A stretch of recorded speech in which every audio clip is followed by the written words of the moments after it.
Olá pessoal, tudo bem? Então nós hoje vamos dar algumas dicas para o nosso concurso do TRE, ok? Aí nós falaremos sobre o Windows, dicas de Calc, do Writer, dicas do Impress e também dicas de malware e dicas de internet. Vamos começar então pelas dicas do Windows, que é o nosso sistema operacional. Vejam bem pessoal, olha só. Algumas características do Windows. Ele é um sistema operacional multitarefas, porque permite, por exemplo, que vários programas possam estar em execução ao mesmo tempo. E ele é multiusuário porque permite a criação de várias contas de usuários no mesmo computador, e aí cada usuário poderá fazer uso alternado na sua área de trabalho. Ele tem versões para 32 bits e 64 bits. 32 bits, o processador de 32 bits. 64 bits, o processador de 64 bits. E aí, nesse caso, o sistema operacional, que é o software básico, o Windows em particular, ele tem versão para 64 e para 32 bits. Não esquecendo que, em termos de hardware, nós poderemos instalar o Windows de 64 bits apenas em processadores que tenham no tamanho mínimo 64 bits. Porém, nós poderemos instalar o Windows 32 bits tanto em computadores cujo processador é de 32 bits, como em computadores cujo processador é de 64 bits. Então, a versão 32 bits do Windows, eu posso instalá-la em um computador com processador de 32 ou 64 bits. Porém, a versão de 64 bits do Windows, eu só poderei instalá-la em processadores computador cujo processador seja de 64 bits. Ele trabalha através de contas de usuários. Tem a conta administrador e a conta padrão. A conta administrador faz tudo e a padrão é mais limitada. Existe a conta convidado, que é uma conta que vem por padrão desabilitada e permite a criação de novas contas. Ao criarmos uma nova conta, poderemos definir qual será o seu tipo, se administradora ou se padrão. Tá ok? Trabalha através de bibliotecas, não esquecendo que dentro de uma mesma biblioteca só poderemos incluir até 50 pastas no máximo. E quais são as bibliotecas padrões? Nós temos a biblioteca documentos, a biblioteca imagens, a biblioteca músicas e a biblioteca vídeos. Estas são as padrões, as 4: documentos, imagens, músicas e vídeos. Não esquecendo disso também. E é um sistema operacional que tem a compatibilidade, a preferência por um sistema de arquivos, porque o sistema de arquivos é que define, por exemplo, qual será a forma de organização das informações naquele disco, naquele HD, por exemplo. E quando nós preparamos o HD, quando formatamos, vamos escolher qual sistema de arquivos. E no caso, se vamos trabalhar com Windows, o sistema preferencial de arquivos do Windows é o NTFS. Não esquecendo, por exemplo, que em termos de nomes de pastas e arquivos, poderemos utilizar até 255 caracteres, com exceção desses aqui: a barra vertical, a contrabarra, a barra inclinada para a direita, aspas duplas, 2 pontos, o ponto de interrogação, o asterisco e os sinais de menor ou maior. Esses caracteres não poderemos utilizar em nome de pastas ou arquivos. Quando vamos efetuar o encerramento de trabalho, ou quando nós quisermos alternar, existe o botão desligar. Por padrão, o botão desligar desliga o computador e encerra o sistema operacional. Mas quando nós clicamos sobre a seta do botão desligar, nós poderemos trocar de usuário, ou seja, mantém aquele usuário ativo, permitindo que o outro possa se logar na sua área de trabalho. E os programas continuam em execução? Sim, os programas continuam em execução. Fazer logoff significa fechar, né? Ou seja, estou trabalhando na minha área de trabalho e efetuo logoff. Encerra tudo. Terei que salvar os arquivos e depois ele encerra o sistema operacional, mas encerra a minha área de trabalho, o efetuar logoff, mas mantém o sistema operacional em execução. Bloquear é aquela combinação tecla de logotipo mais a letra L que me permite só bloquear a área de trabalho. E para voltar à área de trabalho, somente digitando a senha. Lógico que se a minha conta possuir senha, porque nós sabemos que as contas locais não é obrigatório, é opcional nós atribuirmos a senha. Tá? Poderemos reiniciar e rebootar o sistema e recarregar o sistema operacional para a área de trabalho. Suspender significa né? Colocar em modo de economia, de baixo consumo de energia. É o retorno mais rápido, só que não salva no disco rígido, salva na memória RAM. Se houver uma falha de energia, vamos perder tudo, porque a memória RAM é volátil, ok? E a hibernar é aquela que permite, antes de encerrar o sistema operacional, salva no HD as informações das contas que estiverem em execução, encerra o sistema e desliga literalmente o computador. No retorno, vamos encontrar as respectivas áreas de trabalho que estavam em execução, com os documentos, salvos ou não, estarão lá como eles estavam naquele momento em que desligamos através da opção hibernar. E existe uma opção chamada, esta é a dica, suspensão híbrida. É uma mescla, é uma combinação entre a suspensão e a suspender e a opção hibernar. Ou seja, ao mesmo tempo, ativa o modo de economia de energia, salvando as informações na memória principal, que é a memória RAM, e também no disco rígido. Caso ocorra uma falha, uma perda de energia, aí nós poderemos retornar ao sistema encontrando as mesmas informações que estavam naquele momento, porque é uma mescla entre a opção suspender e hibernar, chamada de suspensão híbrida. Aqui nós temos então a definição da suspensão híbrida. Gerenciamento de pastas e arquivos, Windows Explorer. Não esquecendo que as bibliotecas que nós temos padrões, documentos, imagens, músicas e vídeos. Cai muito em concurso público essa questão de copiar usando a técnica do arrasto, arrastar com a tecla esquerda do mouse. Pressionando ela e arrastando, se for entre uma unidade C e uma unidade A, duas unidades diferentes, arrastar simplesmente significa copiar. Porém, se estivermos arrastando dentro de uma mesma unidade, por exemplo, entre pastas de uma mesma unidade, estaremos movendo, que é o mesmo que recortar. Se quisermos mover entre unidades diferentes, usando a técnica do arrasto, vamos pressionar a tecla Shift, porque com Shift é sempre mover, independentemente de estarmos movendo na mesma unidade ou entre unidades diferentes. Com Shift e com Ctrl é sempre copiar, independentemente também de estarmos arrastando na mesma unidade ou entre unidades diferentes. Excluir.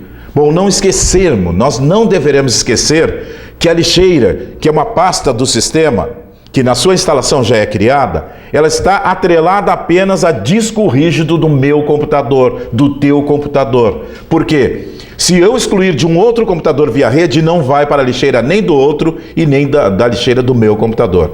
Agora, só poderá ir para a lixeira do meu computador aquilo que for excluído, tá, do disco rígido, seja ele interno ou externo conectado através de um cabo USB do meu computador, poderá ir para a lixeira. E aí nós temos várias formas para excluirmos, com a tecla Delete, através da tecla da direita que ativa o menu de contexto, opção excluir, no botão organizar, opção excluir. E aí nós poderemos também arrastar diretamente para a lixeira.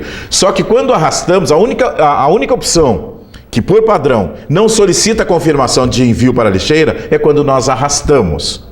Mas não esquecendo que só vai para a lixeira do HD do computador, seja esse HD interno ou externo. Quer dizer que se eu excluir do disquete, do CD, do DVD, do pendrive, não vai para a lixeira? Não vai para a lixeira. Ok? Bom, e quando nós estiver na lixeira e nós restaurarmos, volta para o local da onde aquele objeto foi movido, foi excluído para a lixeira. E se eu quiser excluir definitivamente tudo sem enviar para a lixeira, qualquer opção de exclusão, quando combinada com a tecla Shift, Shift Delete, Shift enquanto eu ativo a opção excluir, seja no menu rápido, seja no menu arquivo, ou seja no botão organizar. Quando uma pasta ou um arquivo é restaurado da lixeira e não existir mais aquela pasta ou subpasta que nós excluímos e enviamos para a lixeira, então o que o sistema faz? Olha, esta pasta ou esse arquivo não tem mais a sua origem. Foi excluída definitivamente. O sistema recria aquela estrutura vazia para nela restaurar aquele arquivo que estamos restaurando da lixeira. E as ferramentas do sistema. Não esquecendo que o agendador de tarefas é uma ferramenta que nos permite agendarmos né? Programas para que o próprio sistema possa executá-los por nós de forma automática. E esse agendamento poderá ser diário, esse agendamento poderá ser semanal, poderá ser uma única vez, poderá ser ao efetuarmos o logon no nosso computador, poderá ser uma única vez também esse agendamento. Desfragmentar reorganiza espaços e informações no meu disco. Por quê? Porque à medida em que vamos trabalhando, as informações vão ficando fragmentadas no disco. Isto gera uma lentidão no sistema. Então esta ferramenta, ela não disponibiliza espaço, ela só reorganiza as informações no disco, e aí tornando o acesso mais rápido. A limpeza de disco, que é outra ferramenta, esta sim exclui os arquivos desnecessários do sistema, e assim ela vai disponibilizar espaço no disco. A restauração do sistema é aquela ferramenta que permite que o próprio sistema ou o usuário com permissão para tal possa programar para que o sistema efetue cópias de todas as informações que dizem respeito apenas a ele. E aí essas cópias ficarão gravadas no nosso HD. E posteriormente, futuramente, se houver necessidade, poderemos utilizar uma destas cópias para recuperarmos o sistema. Mas vejam que nessas cópias só entra o que diz respeito diretamente ao sistema, né? Não entram aqueles arquivos criados por nós usuários. Isso significa que se eu restaurar um sistema e perdi um arquivo que eu criei, ele não será restaurado com o sistema porque não entram nessas cópias do sistema. E aí nós temos o processador de texto do pacote LibreOffice, chamado Writer. Vejam que a extensão do Writer é ODT de Open Document Text, né? E se for um modelo, será OTT de Open Template Text. E que tipos de documentos eu posso abrir através do Writer? Pode ser um documento do Word 2003 que tinha extensão .doc, pode ser do DocX, RTF, o próprio ODT, RTF, HTML, TXT, XML, são tipos de arquivos que o Writer consegue abrir.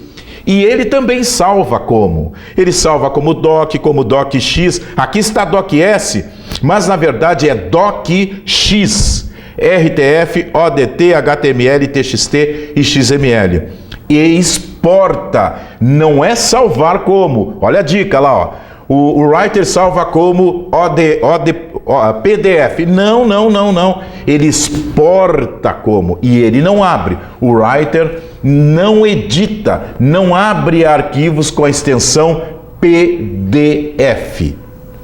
Ele exporta, não é nem salvar como, exporta como PDF. E aqui nós temos algumas teclas de atalho. A tecla End leva para o final da linha. A tecla Home leva para o início da linha. Ctrl Home, início do texto. Ctrl End, final do texto. E aí, quando pressionarmos Ctrl seta para a direita, ele vai pulando para o início da próxima palavra ou próximo caractere especial. Já ao contrário, Ctrl seta para a esquerda, vai pulando para a palavra, o início da palavra anterior, ou se não estiver no início da palavra atual, vai para o início da palavra atual. Se já estiver no início da palavra atual, vai posicionar o cursor no início da palavra anterior ou caractere especial anterior. Caractere especial anterior, sim, vírgula, ponto e vírgula, travessão, parênteses, aspas. Ctrl seta para cima desloca o cursor para o início do parágrafo anterior. E Ctrl seta para baixo desloca o cursor para o início do próximo parágrafo. Page up, uma tela para cima, page down, uma tela para baixo. E aí Ctrl page up e Ctrl page down, nesse caso, esqueçam, não tem esta função. Isso aqui é a função do Word. Formas de seleção, olha, usarmos as teclas de atalho de deslocamento mais a tecla Shift, estaremos selecionando aquele deslocamento. Por exemplo, o cursor está no meio de uma frase e eu pressiono Shift End, ele vai dali do meio, vai selecionar até o final da frase. Ou Shift Home, dali onde estiver o cursor até o início daquela mesma linha. E assim, basta nós combinarmos a tecla Shift mais as teclas que deslocam o cursor, vamos obter a seleção daquele deslocamento. Por exemplo, o cursor está no meio de um texto. e eu pressiono Shift Ctrl Home, ele vai selecionar dali do meio até o início do mesmo texto, do mesmo documento. Se ele estiver numa determinada parte do documento, não sendo no final, está lá no meio, por exemplo, e eu pressiono Shift Ctrl End, ele vai selecionar dali onde ele está até o final do mesmo documento. Então, estas são as dicas com relação às teclas de seleção. Agora, a seleção com o mouse. Duplo clique seleciona o quê? A palavra onde nós vamos dar o duplo clique sobre ela. 3 cliques, a frase, aonde em qualquer parte dessa frase dermos 3 cliques. E 4 cliques, o parágrafo, onde em qualquer parte desse parágrafo vamos dar o duplo clique. E aqui nós temos as teclas Del, o que apaga? Os caracteres à direita do cursor. Se pressionarmos Ctrl Del, vai apagar dali onde estiver o cursor até o final da mesma palavra. Se estiver no meio da palavra, vai apagar do meio da palavra até o seu final. Backspace apaga os caracteres à esquerda. Ctrl Backspace vai apagar dali onde estiver o cursor até o início da mesma palavra. Ok? E aqui nós temos algumas teclas de atalho. Não esquecendo que o Writer, esqueçam essa coluna do Word, para o nosso é só o Writer. Não esquecendo que a tecla Ctrl, ela está em todas as combinações aqui com Ctrl. Basta nós lembrarmos da palavra em inglês e pegarmos, que lembre a ação. Por exemplo, a palavra abrir, open. Então eu pego a tecla Ctrl mais a primeira letra dessa palavra open e eu vou conseguir ativar a caixa de diálogo do comando abrir. Então abrir é Ctrl O. Tá? Negrito, bold ou black, Ctrl B. Sublinhado, underline, então é Ctrl U. Então basta nós lá na prova lembrarmos a tecla Ctrl mais a primeira letra da palavra em inglês que expresse a ação. E aqui nós temos a planilha de cálculo eletrônica, Calc, também pertencente ao LibreOffice. A extensão é ODS. Essa é a extensão padrão. E OTS é de modelo. Então, Open Template Sheet é para modelos criados a partir do Calc. E o Calc, ele reconhece arquivos gerados pelo Excel, XLS ou XLSX para o Excel, os Excels mais atuais, ou seja, a partir do pacote Office 2007 e seus superiores, a extensão do Excel é XLSX, ok? Não é SLSX, é XLSX o correto. Tá? Que tipo de arquivo ele pode salvar? XLS, XLSX, HTML, DBF, exporta, não abre, mas exporta em PDF. E aqui nós temos uma dica, aquela dica sobre o preenchimento usando a alça de preenchimento. A alça de preenchimento ela fica localizada no canto inferior direito, por exemplo, de uma célula. Então vejam, a partir da célula que contém o número 10, se eu arrastar para baixo, ele vai criar uma sequência, né, de 1 em 1. Então ficou 10, 11, 12, 13, 14. Se eu arrastar para a direita, da mesma forma. Porém, quando eu arrasto para cima ou para a esquerda, ele cria uma sequência decrescente. E isto serve também para dias da semana, meses do ano, datas. Então, a partir daquela célula, quando arrastarmos para baixo ou para a direita, cria uma sequência crescente. Para cima ou para a esquerda, uma sequência decrescente. Aqui são os tipos de intervalos. Intervalo contínuo, 2 pontos indica de A1 até A5. Ponto e vírgula significa intervalo não contínuo, A1 e A5. E o intervalo misto é a mescla dos dois. Vejam, de A1 até A3 e a célula D10. Intervalo intersecção, vejam o uso do ponto de exclamação. É a intersecção desses intervalos, ou seja, apenas as células que pertencem aos dois ao mesmo tempo, como nesse exemplo de B3 a B5. Cópias de fórmula. Quando copiamos uma fórmula, deveremos observar qual a referência. Se a referência for relativa, tudo poderá se modificar, tanto linhas como colunas. Agora, na referência absoluta, que é aquela que tem o cifrão imediatamente à esquerda da coluna ou da linha, ou das duas, o que estiver com o cifrão imediatamente à sua esquerda não muda, seja a coluna ou seja a linha. Vejam no quadro abaixo. Referência mista é quando nós temos as duas referências na mesma fórmula. O que na fórmula estiver absoluto não muda. O que na fórmula estiver relativo, depende. Se estiver arrastando na mesma coluna, mesmo sendo referência relativa, a coluna não muda. Se estiver arrastando na mesma linha, mesmo a linha sendo relativa, também não muda. E aqui nós temos o impress. O impress é o apresentador do nosso pacote LibreOffice. Então, a extensão padrão dele é ODP e a extensão de modelo é OTP. Que tipos de arquivos ele abre? PPT, PPTX. E que tipos de arquivo que ele pode salvar como? PPT, PPTX, PPSX, POT. Exporta em PDF, BMP, GIF, TIFF, JPEG, PNG. São os tipos de arquivo que ele exporta. Permite a criação de apresentações. E uma apresentação ela é composta por quê? Por slides. E essa apresentação poderá ser impressa, poderá ser exibida, por exemplo, na internet. Ok? Qual o conteúdo de uma apresentação? O slide. E quais efeitos que nós poderemos definir numa apresentação? Transição e também animação. A transição é quando nós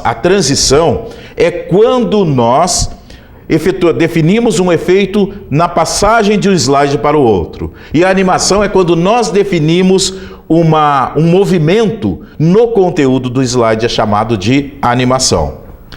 E aí o impress, gente, uma dica, olhem as opções que se apresentam no menu apresentações de slide.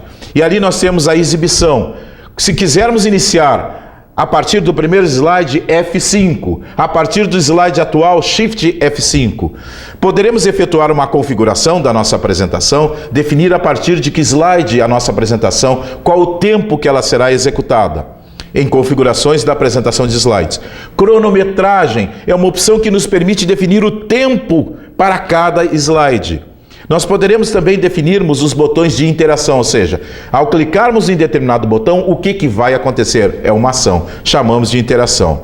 A animação personalizada é exatamente aquele efeito que nós vamos atribuir aos objetos contidos em um slide. Poderemos em um único objeto definirmos mais do que um efeito de animação. E transição de slide é um efeito que só poderemos definir um por slide, ou para um único para todos os slides, ou um efeito de transição diferente para cada slide da nossa apresentação. E eu tenho uma apresentação com 50 slides e quero criar subconjuntos de apresentações, eu posso obter isso através da opção apresentação de slides personalizada. Internet.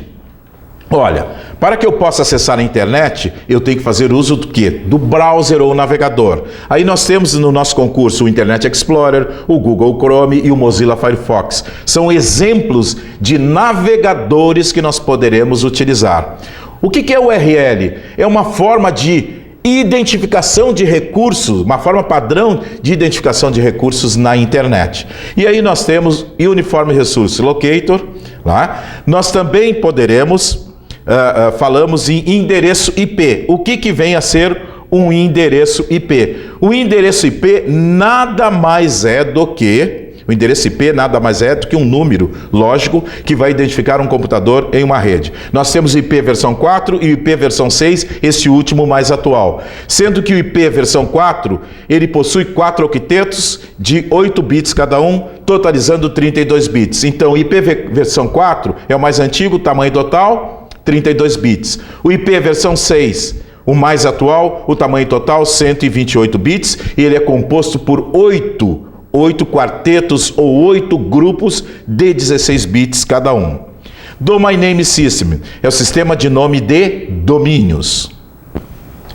Conceitos de intranet. O que é uma intranet? Bom, a intranet é uma internet privada, é uma internet que somente os usuários daquela rede corporativa poderão ter acesso. Mas eu não esquecendo que uma intranet poderá acessar uma internet e uma internet poderá acessar uma intranet também.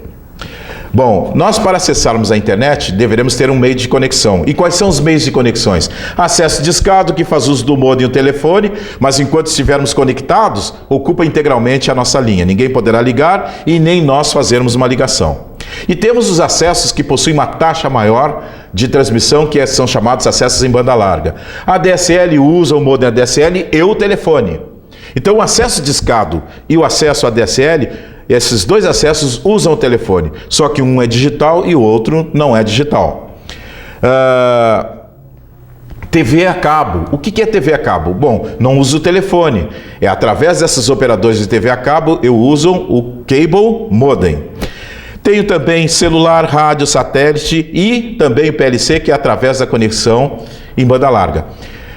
Aqui nós temos os protocolos de comunicação, não esquecendo que TCP/IP é uma nomenclatura que identifica vários protocolos. Sabendo que HTTP e HTTPS, o HTTPS é criptografado, é seguro. Então todo site iniciado por HTTPS significa que a transmissão é criptografada, uma forma segura. E HTTPS e HTTP estão relacionados ao World Wide Web. FTP são servidores que permitem nós efetuarmos upload e download e usa também um protocolo com esse nome. Bate-papo, IRC. Telnet é uma forma de nós acessarmos um outro computador via internet, acessando esse outro computador remotamente. No correio eletrônico, quais os protocolos? SMTP envia, POP e IMAP recebem. E aqui nós temos alguns recursos. O que é um grupo de discussão? Nada mais é que um grupo que se reúne, onde cada membro será cadastrado, terá um e-mail, e sempre quando um enviar o e-mail, todos os demais receberão cópia dessa mensagem. E os grupos geralmente são moderados. Tá?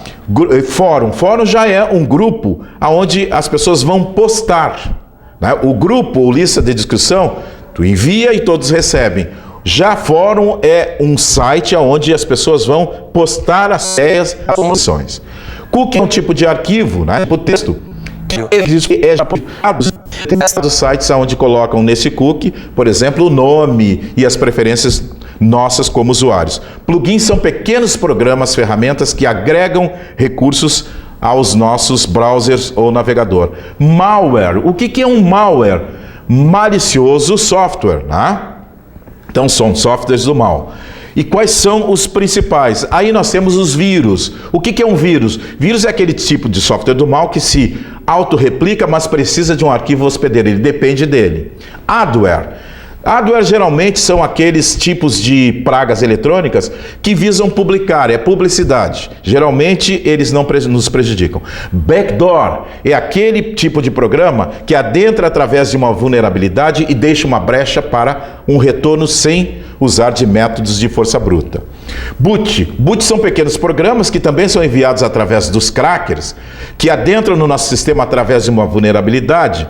E aí os crackers vão, através de uma ação remota, fazerem com que esses programas sejam executados. E a rede formada por eles é chamada de bootnet. O cavalo de Troia é aquele tipo de praga eletrônica que é identificado porque ele executa ações pelas quais ele foi realmente criado, e essas ações ficarão visíveis para nós, mas ele também executará ações que não ficarão visíveis para nós. Ou seja, eu recebo um programa que executa tudo que ele foi aparentemente criado para executar, mas que executa outras ações que eu não percebo. E essas outras ações poderá ser instalar no meu computador um espião, instalar um vírus no meu computador, instalar um malware no meu computador. Spyware são os espiões, são aqueles programas que visam roubar informações do nosso computador. Temos dois tipos, keylogger e também screenlogger. O keylogger é aquele que captura as informações digitadas através do teclado. E o screenlogger é aquele que captura, ou seja, ele rouba, ele armazena as informações acionadas através da tela. Rootkits. Rootkits são pequenos programas maliciosos que adentram no nosso computador e que eles se escondem dentro do nosso computador para não serem visualizados, se mantendo de uma forma continuada, interagindo ou agindo dentro do nosso computador. O worm se diferencia do vírus porque ele é independente e ele se autorreplica entre computadores via rede de computadores. Ok? E aqui então nós finalizamos as nossas dicas para o nosso próximo concurso do TRE. Boa sorte a todos vocês!